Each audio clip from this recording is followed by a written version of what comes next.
Sol, Diego Juca Sol Tirado. En esta oportunidad soy miembro integrante del Comité Permanente Académico de la Sociedad Científica de Medicina Veritas, y en esta oportunidad voy a ser el moderador de la presente ponencia, ¿cierto? Que es correspondiente a la primera jornada de radiología, la última de las ponencias de esta primera jornada. En esta oportunidad vamos a desarrollar el tema de enfermedades respiratorias y actualización de diagnóstico por imagen COVID-19. Y el modo de la ponencia va a ser de la siguiente manera. En unos momentos, el doctor, al que le agradecemos obviamente en este caso, que esté presente el día de hoy para poder dar la ponencia, ¿cierto?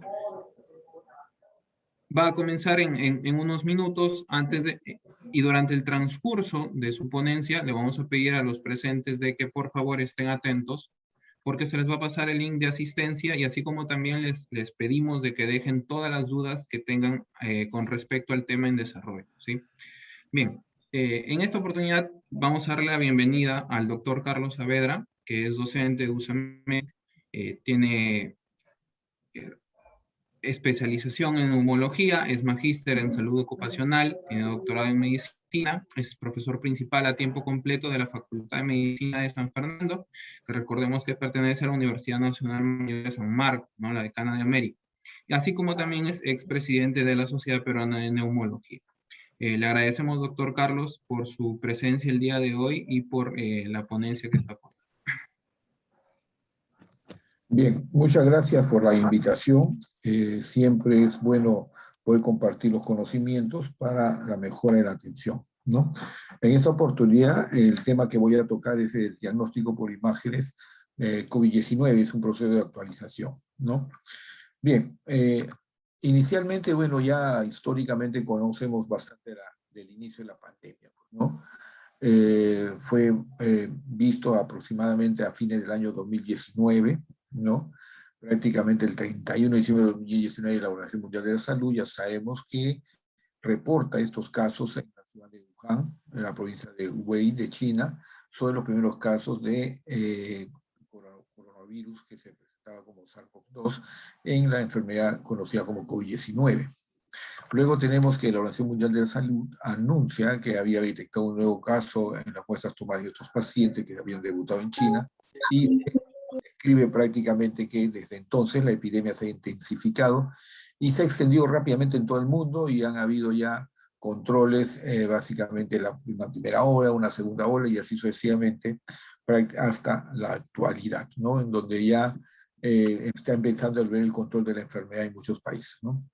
Como sabemos, esta familia de coronavirus no es una familia que tiene grupos alfa y beta. Fundamentalmente hablamos de los beta. Está el SARS, el síndrome respiratorio agudo severo, en el año 2003, el MERS, que es el síndrome respiratorio del Oriente Medio, y el SARS-CoV-2, que viene a ser el síndrome respiratorio agudo severo 2, que es el actual motivo de la pandemia, ¿no? Este virus que tiene una avidez básicamente con algunas células respiratorio, fundamentalmente por el enlace que encuentra en el receptor de la enzima convertidora de angiotensina. La transmisión sabemos que es por vía inhalatoria, fundamentalmente, ¿no? En ambientes abiertos baja tremendamente la contaminación y la infección después de 2 metros de distancia, usando la protección que ya todos conocemos, pero en ambientes cerrados esto sí es mucho mayor, ¿no? Básicamente no se necesita solamente los 2 metros, sino es mucho mayor. La transmisión es aérea, fundamentalmente. El origen, se habló ya, se ha estudiado, que viene del murciélago, que pasa una mutación a un reservorio intermediario, ¿no? Que lo conocemos, y que posteriormente pasa al ser humano, y es ahí cuando se desencadena la enfermedad.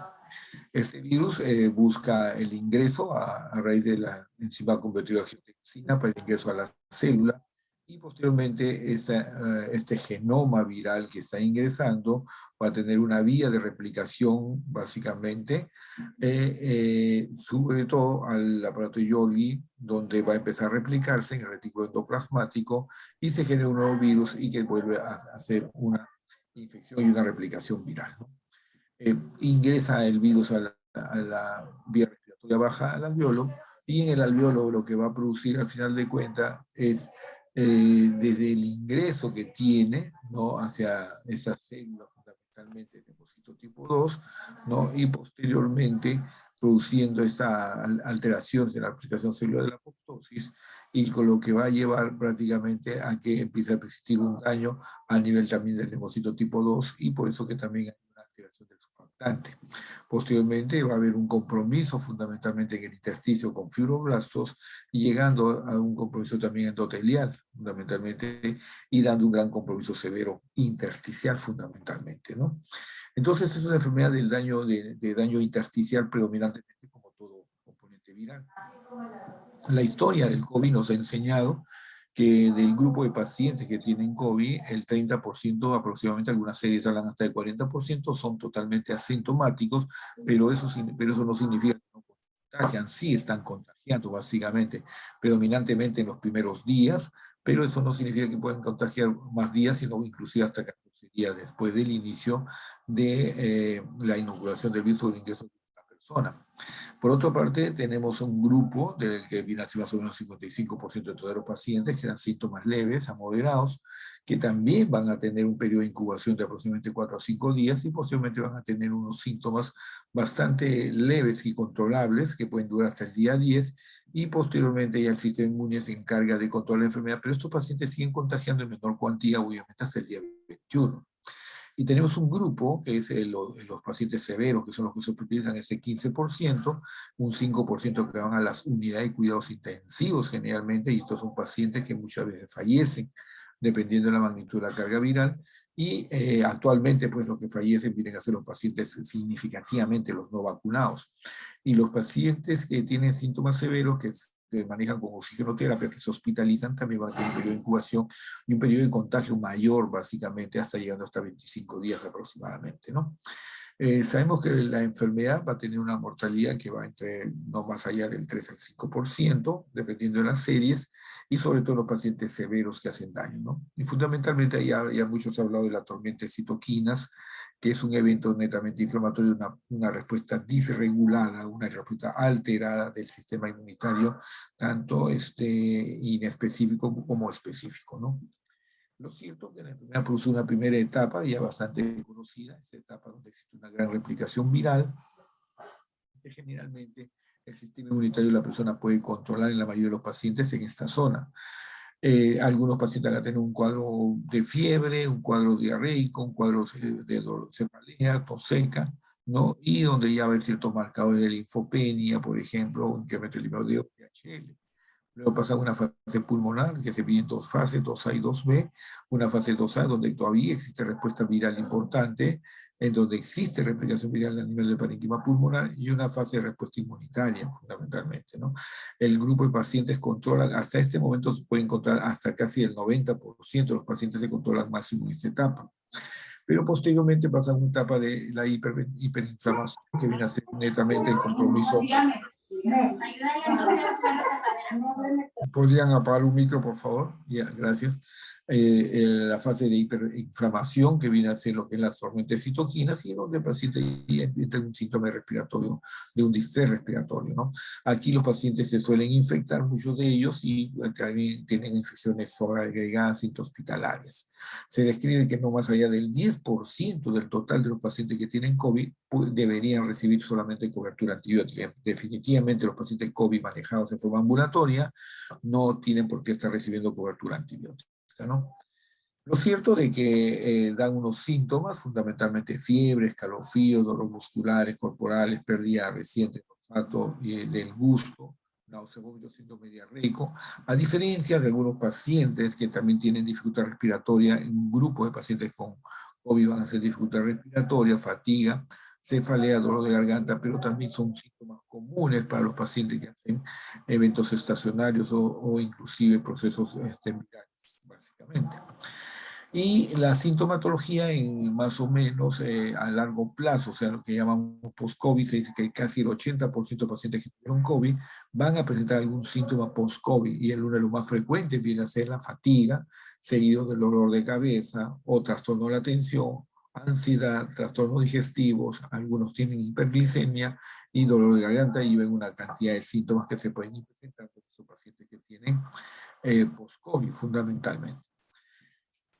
Y antes de entrar al tema radiológico, intentamos también que en las diferentes series, los síntomas más frecuentes que se presentan a los pacientes de forma aguda es la tos, la fiebre, las mialgias, el dolor de cabeza, la dificultad para respirar, dolor de garganta, diarrea, náuseas, vómitos y pérdida del gusto y del olfato, así como el dolor abdominal y rinorrea, que son menos frecuentes. Entonces tenemos que es un paciente que tiene una enfermedad netamente pulmonar.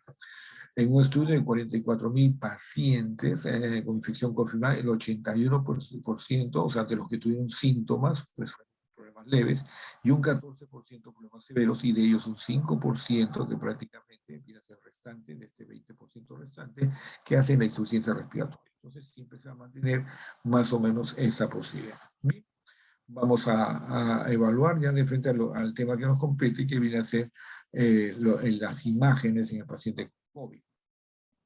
No voy a tocar, nuestro objetivo de la conferencia fue hablar de la metodología diagnóstica con las pruebas de hisopado, ya sea pruebas moleculares, fundamentalmente o PCR, y también el manejo correspondiente, ¿no? Vamos a ir a las radiografías.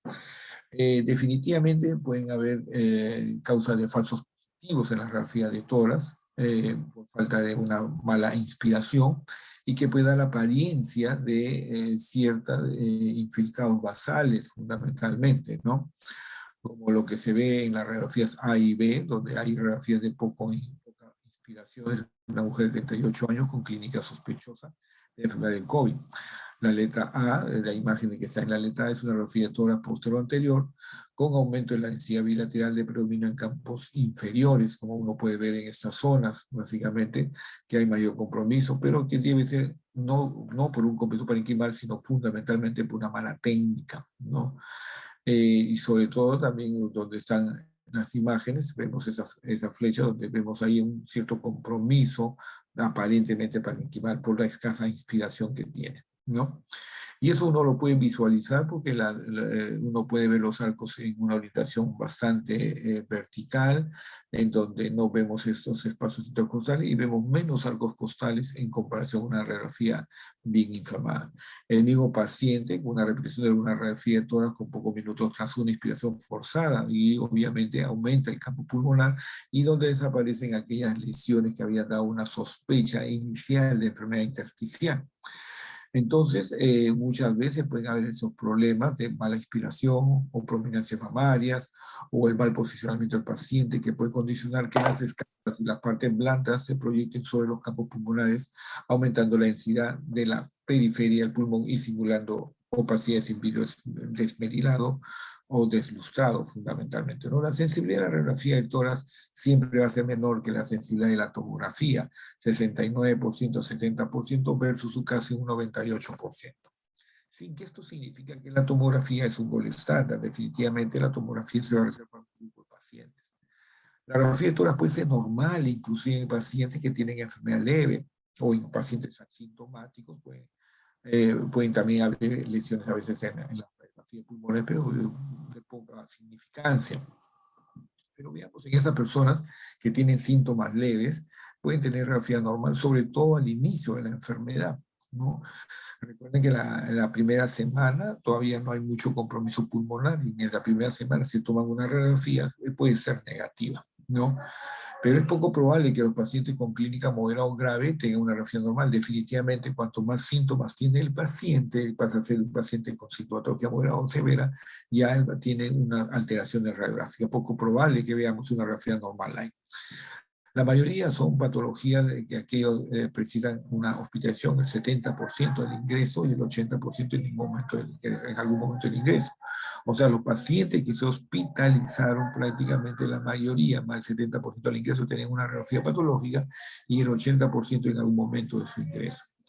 Los hallazgos más extensos son prácticamente en la segunda semana, en el día 10 al día 12 de la enfermedad, que quizás es los días más complicados que tiene el paciente con COVID. Por eso que generalmente uno valora la primera semana con tratamiento sintomático y se prepara para una segunda semana en la eventualidad que el paciente se complica. Los hallazgos de la radiografía de tórax en pacientes con sospecha de COVID se han dividido en 4 categorías, básicamente, según las radiografías. Una primera categoría viene a ser una radiografía normal. No es infrecuente, como hemos dicho, ver que algunos pacientes tienen una radiografía normal, sobre todo al principio de la enfermedad, y eso no excluye la infección, básicamente. Luego tenemos los hallazgos típicos, que viene a ser el segundo grupo de pacientes, ¿no? Aquellos que se han asociado comúnmente en la literatura con COVID-19 incluyen el patrón reticular, las opacidades en vidrio deslustrado o esmerilado, que viene a ser una indicación, una orientación de un compromiso intersticial, como lo es el COVID. Y las consolidaciones, cuando ya existen también complicaciones de infecciones sobreagregadas y con morfología redondeada y en una distribución multifocal parcheada o confluente, como es el caso de daños netamente por el mismo SARS-CoV-2. La distribución suele ser bilateral y periférica y predominantemente en los campos inferiores, ¿no? El diagnóstico diferencial va a incluir definitivamente una neumonía organizada, toxina farmacológica y otras causas de daño pulmonar agudo o severo. Entre la primera y la tercera semana desde el inicio de los síntomas, los hallazgos típicos pueden evolucionar hacia una enfermedad difusa o severa o grave. Y esto se relaciona con una situación clínica de una caída de la presión arterial de oxígeno con una mesuración bastante severa de la hipoxemia, y el principal diagnóstico diferencial en ese momento siempre es el distrés respiratorio en adultos, fundamentalmente, ¿no? Ustedes pueden ver fundamentalmente en estas radiografías, ¿no? O en el caso de la primera imagen, una mujer de 47 años con sospecha clínica de COVID, una radiografía de toda la postura anterior, con patrón intersticial reticular de predominio periférico, fundamentalmente donde uno puede ver esas imágenes, son compromisos intersticiales que van a ir aumentando. En la letra B, en la segunda radiografía, en la misma paciente, tenemos 3 días después con PCR positivo ya SARS-CoV-2, o sea, ya hay una evidencia de certeza de la infección viral, fundamentalmente, y vemos un incremento de las lesiones, aunque la radiografía es menos inspirada, se objetiva aparición de tenes opacidades alveolares, donde ya hemos visto donde está ilustrando. Estas son bilaterales, redondeadas y periféricas. Luego tenemos un varón de 57 años con disnea y PCR positiva para SARS-CoV-2 y tiene opacidades periféricas bilaterales en la radiografía, en la tercera radiografía. Es un paciente varón ya básicamente que tiene un compromiso. Y la última también es un varón de 45 años que tiene confirmado con PCR, que tiene una radiografía con anteroposterior con múltiples áreas de consolidación confluentes difusas bilaterales que afectan extensamente ambos campos pulmonares, básicamente el mayor compromiso, ¿no? En donde ya vemos un incremento hasta inclusive del componente vasculares, y así como la subclavia derecha y básicamente la yugular izquierda, que se pueden ir visualizando por el campo pulso. Luego tenemos, por ejemplo, los hallazgos intermedios.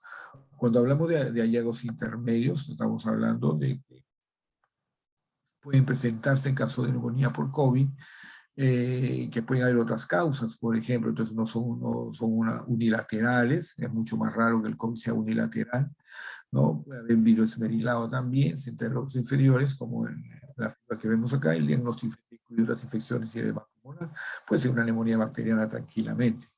Y los hallazgos atípicos de neumonía, como una neumonía lobar, varón de 28 años con clínica compatible de enfermedad por COVID-19, un PCR positivo por SARS-CoV-2, radiografía de tórax en proyección posterior anterior afectando el lóbulo superior derecho fundamentalmente, ¿no? En lo que decíamos en la imagen inicial.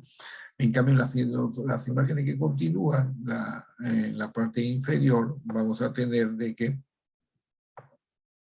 radiografías con teles infiltrados bilaterales en los campos inferiores con mínimo derrame pleural en el seno diafragmático posterior izquierdo, donde está señalando fundamentalmente un compromiso pleural discreto, ¿no? Luego tenemos los hallazgos atípicos que se escriben, ¿no? Y eso estamos hablando de aquellos poco frecuentes, son los descriptivos de neumonía por COVID, incluyen la consolidación lobar, el lóbulo masa pulmonar, el patrón miliar, la cavitación y el derrame pleural raro en el paciente con COVID, descrito solamente en el 3% de los pacientes y más típico de enfermedad avanzada. Se ha encontrado correlación en la evolución de los hallazgos de tórax respecto al inicio de los síntomas durante los primeros días predomina la afección reticular sobre el virus esmerilado, que después de un periodo de solapamiento se convierte en un patrón predominante, mientras que las consolidaciones son más típicas en las fases tardías, ¿no?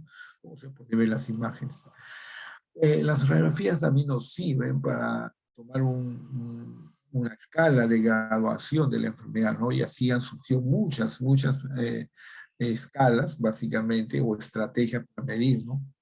Esta alteración en cuanto a su gravedad.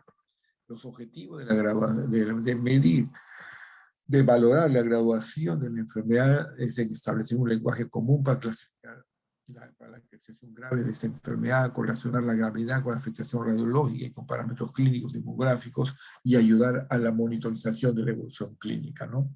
Todos los autores han coincidido de una u otra manera sobre las proyecciones anteposterior y posterior anterior y las dividen en varias regiones, algunas basales, límites anatómicos y otras dividiendo los campos pulmonares en 2 o 3 partes iguales.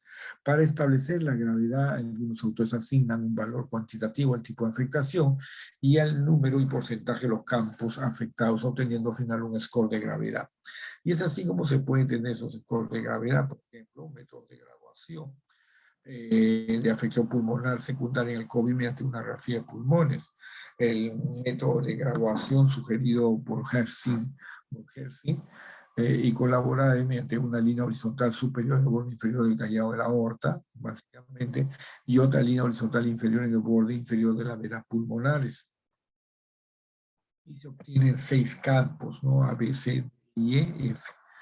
Y luego tenemos en cada uno de ellos, dice, en un campo, por ejemplo, si no existe hallazgo, 0, si existe infiltrado, 1, intersticial, si existe infiltrado intersticial alveolar, sería 2, y si existe infiltrado intersticial alveolar con predominio alveolar, es 3, y la puntuación máxima es 18, fundamentalmente, ¿no?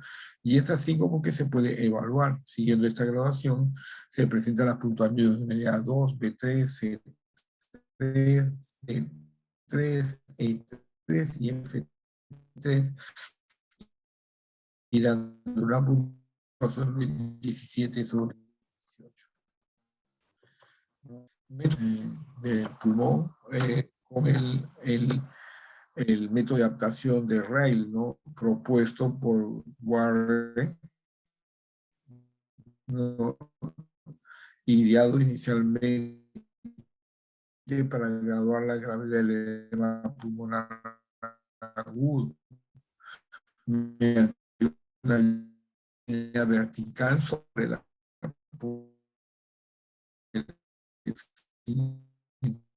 cuatro cuadrantes, cuadrante 1, 2, 3, 4, y dependiendo de la prevención se va a dar el compromiso de ese punto de prevención de consumo, el 5% de daño sería 4, dependiendo del cuadrante que se está estudiando, que debe multiplicarse por otra puntuación asignada a la densidad de la consolidación, 1 que es incipiente, 2 que es moderada y 3 que es densa. La puntuación máxima es de 48. Siguiendo este método de graduación, el ejemplo presentado, tendríamos Q1, 2 por 1, igual a 2, Q2 igual a 4 por 3, Q3 es igual a 2 por 3, y Q4 es igual a 2 por 3, 6. En total una puntuación fundamentalmente de 26 sobre 48. Otro método de la graduación también es utilizar el método por Sharringham y colaboradores, dividen en 4 cuadrantes igual de derecho superior, izquierdo superior, derecho inferior, izquierdo inferior, y se tabula de la siguiente manera: 1, afectación mediana moderada entre 0 a 50% del partícula pulmonar; 2, afectación grave mayor al 50% del partícula pulmonar, puntuación máxima de 8. En este ejemplo obtendríamos cuadrante derecho superior 1, cuadrante derecho inferior 2, cuadrante izquierdo superior 1 y cuadrante izquierdo inferior 1. Con un total de 5 sobre 8, este estudio encontró que la puntuación de la media de 4.4, más o menos 1.9, y una afectación bilateral establecida asociada a una enfermedad crítica, básicamente. Y acá, en resumen, estos hallazgos radiológicos: el típico patrón reticular videoesmerilado, es un patrón bilateral periférico multifocal, Está localizado en los campos inferiores de enfermedad difusa, el diagnóstico siempre de neumonía organizada, y hay que siempre descartar condiciones del adulto. Y el diagnóstico se basa fundamentalmente en el aislamiento o detección del virus y sus fracciones. El indeterminado virus desmenudo, consolidación, modificación, distribución morfológica unilateral y central, localización campos medios y superiores, diagnóstico diferencial con edema pulmonar agudo u otras infecciones de neumonía en la comunidad. Los hallazgos indeterminados con neumonía en COVID-19 fueron de un contexto epidémico adecuado o están asociados a otras causas de origen infeccioso o no. Los atípicos, que tienen ya patrones neumotoras, derrame pleural, neumomiastino, consolidación lobar, un nódulo, un patrón biliar o una cavitación. Obviamente manejan un diagnóstico diferencial de iatrogénico o otras infecciones con insuficiencia cardíaca y el diagnóstico propuesto de hallazgos clínicos con neumonía de SARS-CoV-2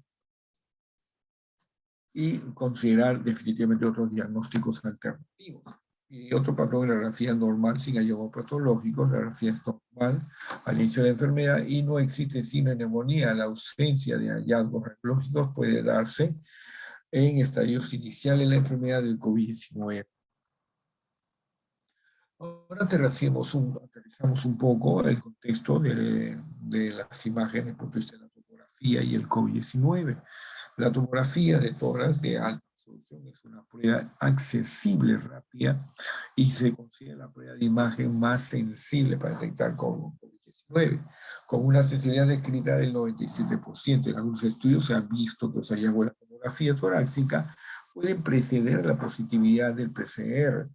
Existen discrepancias y controversias en cuanto al uso de la tomografía como modalidad diagnóstica, ya que a pesar de su elevada sensibilidad tiene una baja especificidad, 25%. Al suponerse los hallazgos del COVID-19 a las otras infecciones víricas como el H1N1, el SARS-CoV-2, el MERS. Por ello, la mayoría de las ciudades como la ACR al Tribunal Constitucional una técnica de segunda línea básicamente, ¿no? Especialmente es útil la guía de manejo en escenarios complejos en pacientes que tienen deterioro clínico. La Sociedad Española y la Universidad de México de España recomienda su uso en las siguientes situaciones.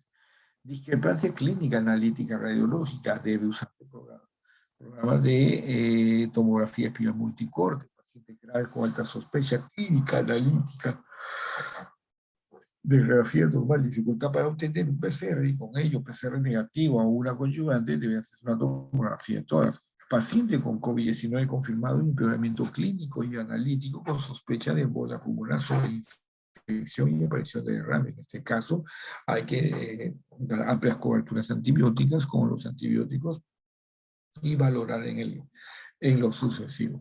En pacientes graves con sospecha clínica, a quienes se ha de tomarse una decisión cuanto a su ubicación hospitalaria en UCI convencional y en UCI aislamiento de pacientes con COVID. En pacientes con otra patología clínica no sospechada o dudas diagnósticas de ser positivo requieren tomar una decisión terapéutica inmediata, ¿no? Dentro de los hallazgos clínicos que se pueden ver en este grupo de pacientes tenemos el pico esmerilado, consistente en un aumento tenue de la sensación pulmonar que permite ver a su TV sin llegar a borrar las estructuras vasculares subyacentes. El hallazgo predominantemente independiente del estado de enfermedad y del más precoz. Es así que podemos tener hallazgos típicos de la neumonía por COVID en tomografía computarizada, imágenes axiales, tomografía computarizada de tórax con cortes de 1 milímetro, o opacidad del bólido deslustrado de alguna recomendada y distribuida distribución periférica y subpleural, y consolidación del predominio o de dominio de locación periférica y subpleural, punta de falla, de capacidades en vidrio deslustrado periféricas con básicamente que se pueden ir evaluando, ¿no? ¿Ok? Se debe elevar al dolor intersticial agudo en un signo de producción del enfermo. Otros signos menos frecuentes pueden ser el signo del halo invertido, fundamentalmente puede ser cualquier imagen específica, ¿no? Figura A y B del signo del halo invertido. Luego tienen que el signo de la burbuja de aire vacuolar, se refieren a un pequeño espacio hipodenso menor de 5 milímetros en el interior de la opacidad del vidrio del cruzado, podría corresponder a la dilatación patológica de un espacio fisiológico en la sección transversal, fundamentalmente. Hay bastantes imágenes de vidrio general y consolidación, sobre todo las primeras podemos ver de que consiste en un aumento de la atenuación pulmonar, que ahora los vasos y las paredes de la vía aérea en el segundo patrón, por frecuencia aparecen asociaciones al vidrio deslustrado, 44%, y menos frecuentemente, sola, 24%, indica progresión de la enfermedad. El retículo, la reticulación periférica, por engrosamiento de los septos intersticiales e inmunoglobulinas aumentada con el curso prolongado de la enfermedad, ¿no? Patrón del pelado, en la diapositiva de la reticulación periférica en el C, y el patrón empedado en el D. Patrón idilineal de engrosamiento de aspectos septo-interluliares que se superpone a un patrón mediado subyacente. Se debe de malviolar inflamación intersticial aguda. Es uno de los signos de aprobación de la enfermedad. Signo del halo invertido, que también se puede observar como representante de una opacidad del vidrio deslumbrado, rodeado de una consolidación en forma de media luna o anillo, no está claro, representa una mejoría de la consolidación o una progresión del vidrio ilustrado, aunque no es un hallazgo frecuente.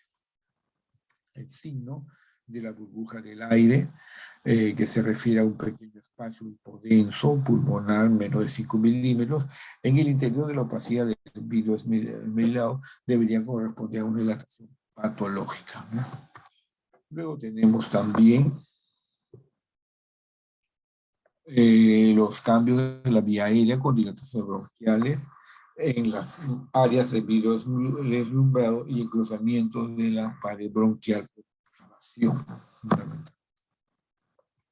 Luego tenemos un esquema de vasos prominentes con dilatación de los vasos pulmonares, predominantemente interlesionales, por daño de la pared capilar y respuestas a enfermedades inflamatorias.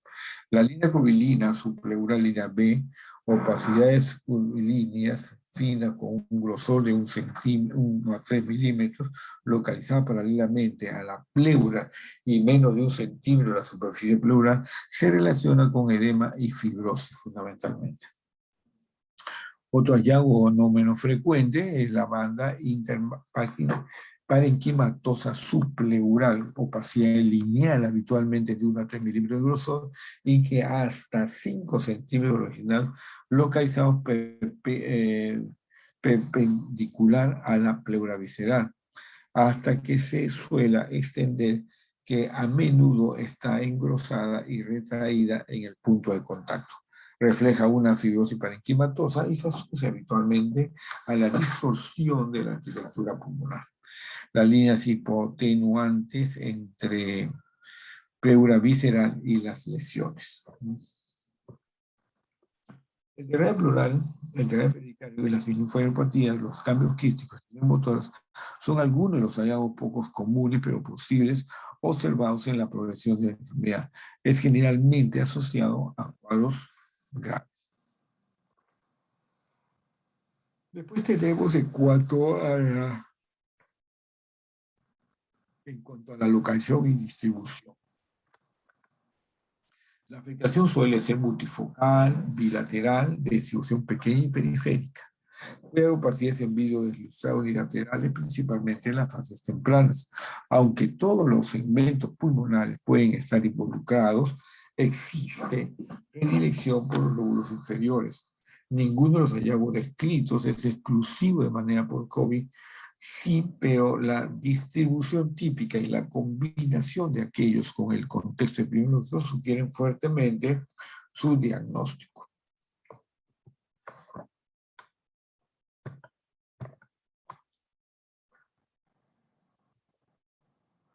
Muy bien. En cuanto a los hallazgos indeterminados, son formas de presentaciones beneficiosas ya que pueden observarse tanto en neumonía por COVID como otros agentes patógenos, incluyendo las neumonías no infecciosas, consolidación y operaciones en virus esmerilado, fibrosis del virus esmerilado, adenopatías y derrames pleurales. Estos últimos son menos frecuentes que en una folla, en este matrimonio, básicamente. Los hallazgos atípicos, están hablando de cavitación, calcificaciones, nódulos solitarios indefinidos, bronquiolitis, patrón de árbol en brote, consolidación lobar, opacidad de vidrio deslustrado, difusa, distribución peribronquiales, cambios fibróticos, aspecto patal de abeja y bronquitas de tracción. Estas tres orientan a un diagnóstico alternativo.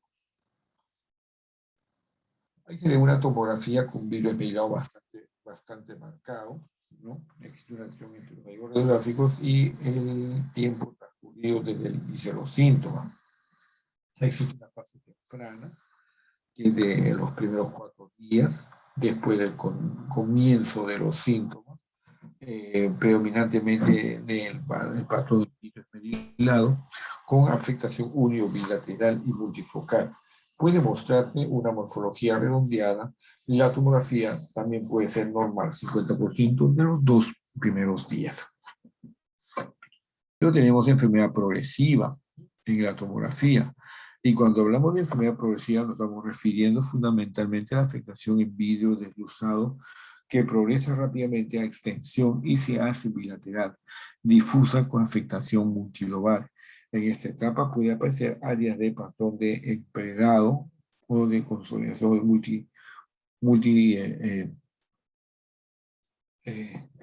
multilobar, digamos, ¿no? Evolución de la neumonía por COVID-19 en una mujer. Vamos a revisar.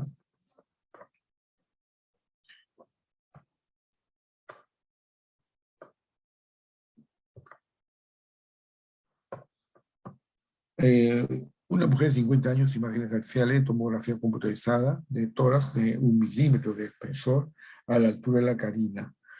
A, estudio de los 10 días dentro del comienzo y los síntomas, opacidad en vidrio deslustrado, periféricas y bilaterales, aunque o puntas de flecha, estamos hablando de que hay pequeña consolidación de información en el segmento posterior del lóbulo superior derecho.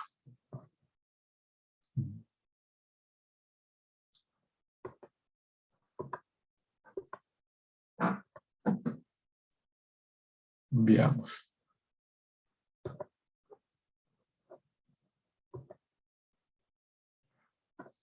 Continuamos. Entonces luego tenemos la fase temprana y la fase progresiva. Vamos a ir a la fase pico y posterior a la fase de resolución.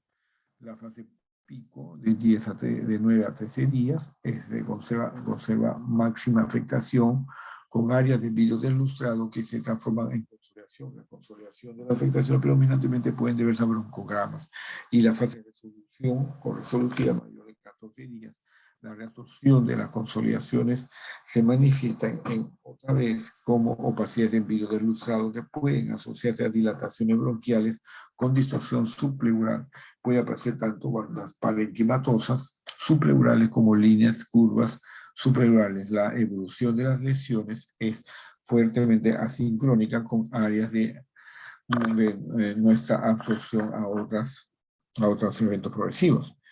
Ahí vemos así que le sigue, ¿no? Tenemos que una tomografía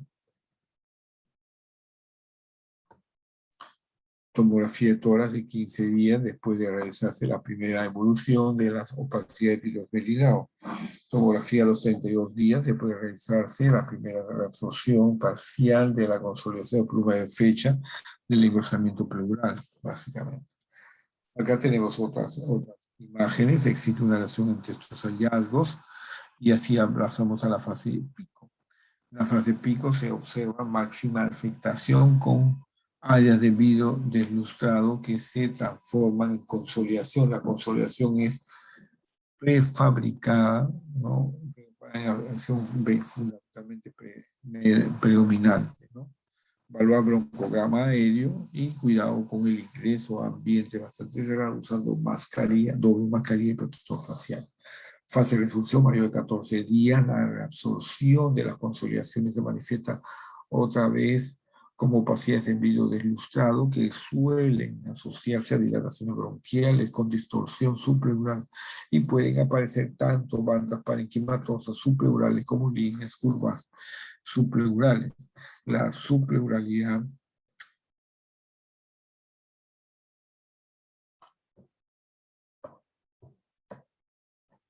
digamos, la evolución de las lesiones frecuentemente son asincrónicas, ¿no? Básicamente, ¿no? En la figura de al lado ve a los 15 días después de realizarse la primera evolución de las opacidades en vidrio esmerilado, ya a consolidación a los 32 días después de realizarse de la primera reabsorción parcial de la consolidación y engrosamiento pleural focal en el segmento ápico posterior del lóbulo superior izquierdo fundamentalmente, ¿no? Doctor, disculpe, Sí, las diapositivas no se logran proyectar. No sé si podría dejar de compartir y volver a compartir. a ver, vamos a ver. Ahí no se ve. No están compartiendo. No, no se Ya, están pasando las diapositivas. ya. A ver, creo que están en pausa, ¿no?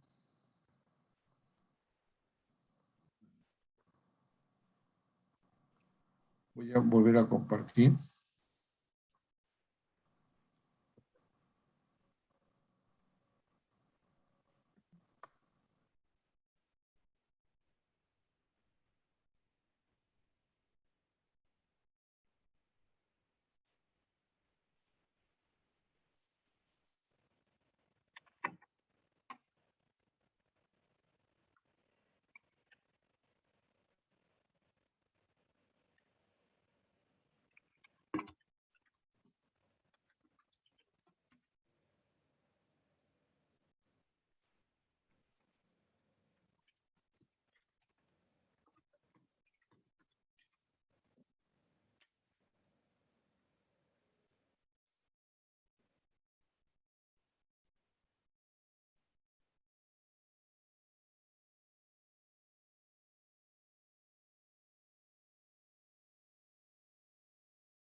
¿Se visualiza ahora? Sí, ahora se visualiza, doctor. Muchas gracias.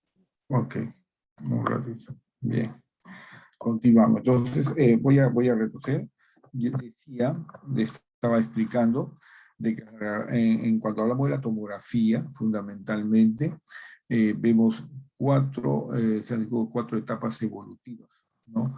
La primera que viene a ser la etapa evolutiva de la fase precoz. Esta etapa evolutiva se ve en los primeros 0 a 4 días después del comienzo de los síntomas. Predominantemente hay un patrón de vidrio esmerilado, ¿no?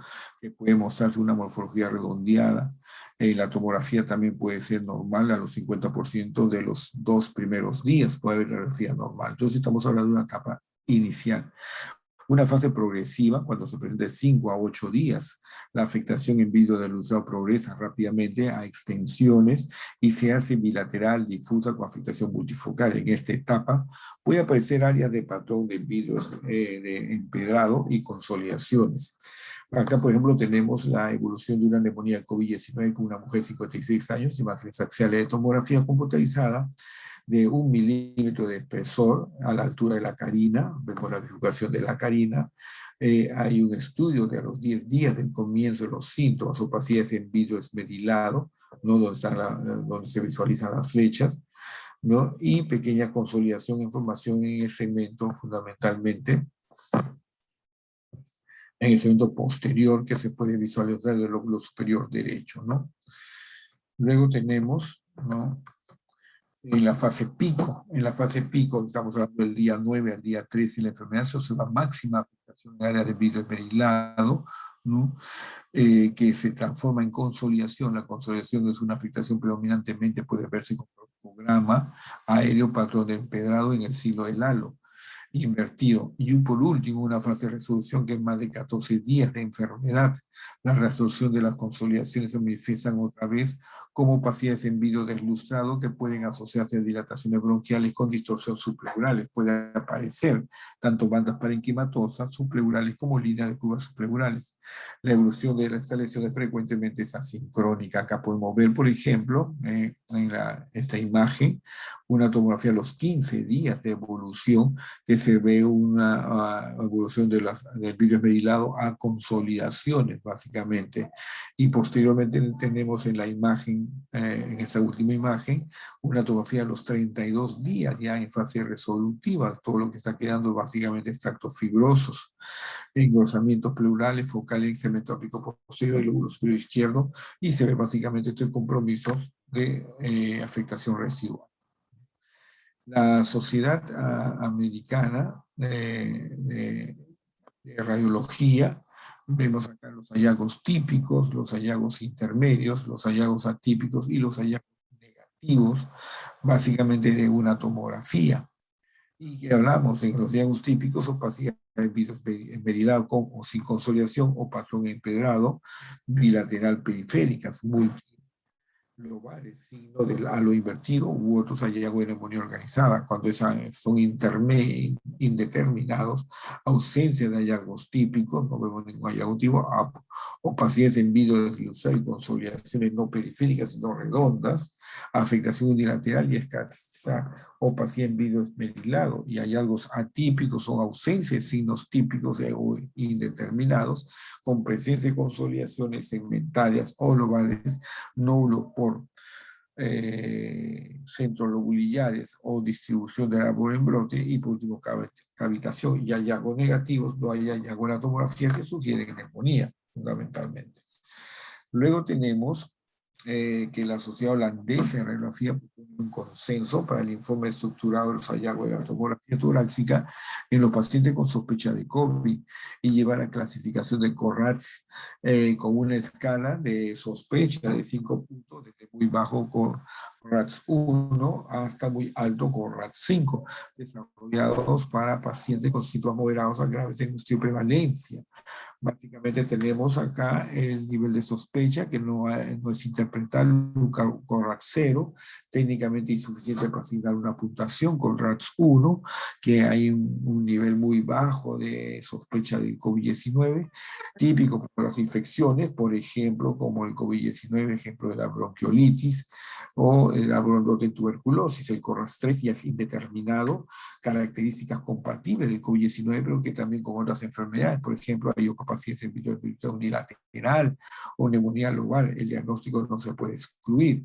En CORRAS 4 sí la posibilidad de diagnóstico es muy alta para sospecha del COVID-19, sospecha del COVID-19, porque existe ya vidrio esmerilado, por ejemplo, consolidaciones multifocales y ningún otro hallazgo clínico, hallazgo sospechoso de COVID-19 con enfermedad subyacente. CORRAS 5 es muy alto, típico de COVID-19, y CORRAS 6 es probado porque además ya contamos nosotros con una prueba molecular positiva para SARS-CoV-2, básicamente. Luego tenemos otro aspecto importante a tener en cuenta, es cómo se mide esto. También hay otras escalas, no es la única. Se han propuesto varias escalas cuantitativas para la tomografía de forma visual que calculan el alcance de las alteraciones, el inconveniente de la falta de presión. Es ahí donde los sistemas de inteligencia artificial pueden realizar un análisis cuantitativo y riguroso del volumen pulmonar lesionado. Diferentes autores entonces han intentado hacer una extensión, medición de la extensión, ¿no? Por ejemplo, dividen las zonas en 6 cuadrantes, 1, 2, 3, 4, 5 y 6, 0%, y la extensión del daño para cada una de estas zonas es 0, si hay menos del 25%, 1, entre el 25 y 50, 2, entre el 50 y 75%, 3, y más del 75%, 4, según el puntaje. Cada una de estas zonas, cada una de estas 6 zonas, tienen una puntuación de 4 puntos, ¿no? Y la puntuación final es la suma de las puntuaciones totales, llegando a ser una puntuación final de 0 a 24 puntos, por ejemplo. Otras clasificaciones, por ejemplo, de Pan y Colaboración y colaboradores hablaron de un 0% 0, un 5% 1 punto, 5, 25, 2, 26 de 49, 3, 50, 75, 4 y más de 75, 5. Cada uno de los 5 logros, puntuación de 0 a 5, y la puntuación final es la suma de las puntuaciones individuales por cada uno de los logros, y dando oscilaciones entre 0 y 25 puntos. Luego tenemos otra clasificación de los 6 cuadrantes, básicamente el número de lóbulos afectados en relación al número de cuadrantes. La puntuación máxima viene a ser 5 y la puntuación mínima viene a ser prácticamente vendría a ser desde 0 hasta 5. Luego tenemos otras clasificaciones similares en 6 cuadrantes, donde se valora de acuerdo a un puntaje, ¿no? Acá tenemos, por ejemplo, hasta 16 aspectos de medición y dándole un puntaje a cada uno, un punto. Y otros autores han repetido los 6 cuadrantes, hablando puntuaciones de 0 a 5 puntos, ¿no? Atenuación normal 1, vídeo especulado 2 y consolidación 3. Lo que significa que hay muchos esfuerzos que lo que han tratado es fundamentalmente poder ayudar el diagnóstico radiológico del paciente con COVID. La correlación clínica nos lleva a que existe una correlación clínica leve de pacientes con síntomas leves sin alteración en las tomografías, común, paciente con fiebre, signo de infección respiratoria y cambio de una neumonía en la tomografía, suele presentar área de tronación en vidrio esmerilado, que representa una ocupación parcial de los pasos alveolares y la aparatura está indicada. Luego tenemos el grave, paciente con al menos uno de los siguientes criterios: distrés respiratorio con una frecuencia mayor de 30, una saturación de oxígeno menor de 93%, presión parcial de oxígeno entre fracción inspirada de oxígeno menos de 300. La tomografía puede mostrar un patrón empedrado, ¿no? En el 70% de los pacientes con esta alteración serán clasificados como graves o críticos. Se produce por la suma de un patrón alveolar intersticial, refleja un aumento de su alveolar, y la dilatación como aumento de la permeabilidad capilar de los septos interalveolares, dando lugar a un edema intersticial interalveolar. Y por último, el crítico, que es el paciente con menos de uno de los síntomas críticos: falla respiratoria, shock y falla orgánica múltiple. En la tomografía presenta extensas consolidaciones difusas que pueden tener la apariencia de un pulmón blanco. Se producen por lesión alveolar con acúmulo de exudados y edema en la cavidad alveolar, que conducen a una alteración de la ventilación. Esto, sumado a una reacción inmunitaria anómala por una desregulación, acaba provocando un distrés respiratorio adulto y un cuadro sistémico severo. Y para terminar, vamos a tener algunas conclusiones. La primera es: las pruebas de imagen tienen un papel importante en el manejo del paciente con sospecha o con confirmación del COVID-19, y la prueba de imagen inicial es la radiografía tórax. La tomografía, que es mucho más sensible, se reserva para detectar posibles complicaciones, proporcionar diagnósticos alternativos en caso de discrepancia clínica, analítica y radiológica, o cuando no sea posible el diagnóstico microbiológico. La neumonía por COVID-19 se caracteriza por la presencia de pacientes en vidrio esmerilado y o consolidaciones típicamente bilaterales y periféricas con frecuencias subpleurales y más comúnmente en los campos inferiores. Evolutivamente, a partir de la segunda semana de la enfermedad aparecen cambios reparativos caracterizados por líneas subpleurales, mayor distorsión subpleural y dilatación bronquial. Y por último, además, las pruebas de imagen permiten monitorizar la evolución de las enfermedades y graduar la gravedad de la afectación pulmonar. Muchas gracias. Entonces, más o menos con eso hemos querido dar una percepción bastante amplia, profunda y actualizada del diagnóstico por imagen en los pacientes con COVID-19. Si tuviesen alguna pregunta, gustoso se puede ayudar a resolver. Muchas gracias.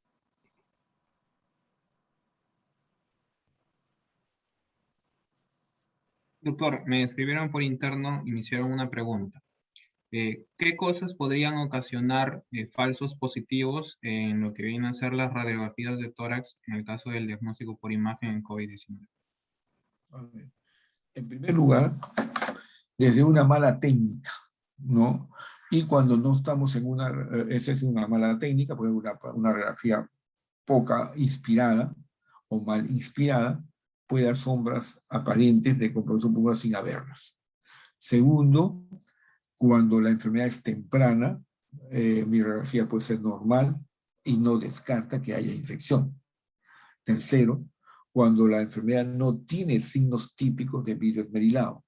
Recuerden que el signo típico de vidrio esmerilado es esa opacidad difusa, bilateral, periférica, básicamente subpleural.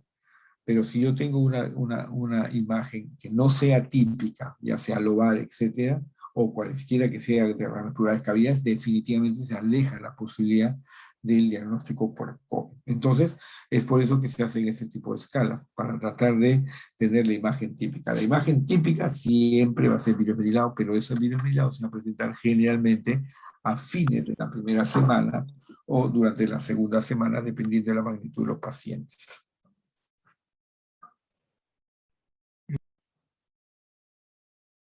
Muchas gracias, doctor. Muy bien. ¿Alguna otra pregunta?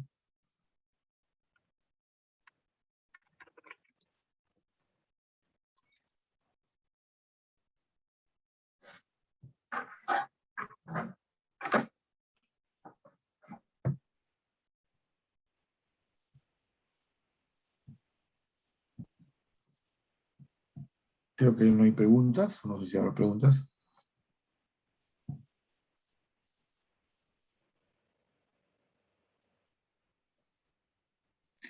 Muy bien. Ya no hay más preguntas, doctor. Entonces, a nombre del Comité Permanente Académico y el Comité Permanente de Relaciones Interinstitucionales e Intercambios de la Sociedad Científica de Estudiantes de Medicina Veritas, agradecemos tanto a los participantes como al doctor Carlos Saavedra por su presencia y obviamente también agradecerle al doctor por la excelente ponencia el día de hoy. Bien, a los participantes no se olviden que deben acceder al link fijado en los comentarios para su pase de lista final, ¿sí? Para poder validar su participación. Muchas gracias, doctor Saavedra, y tengan todos buenas Muchas noches. gracias. Muchas gracias a ustedes y buenas noches.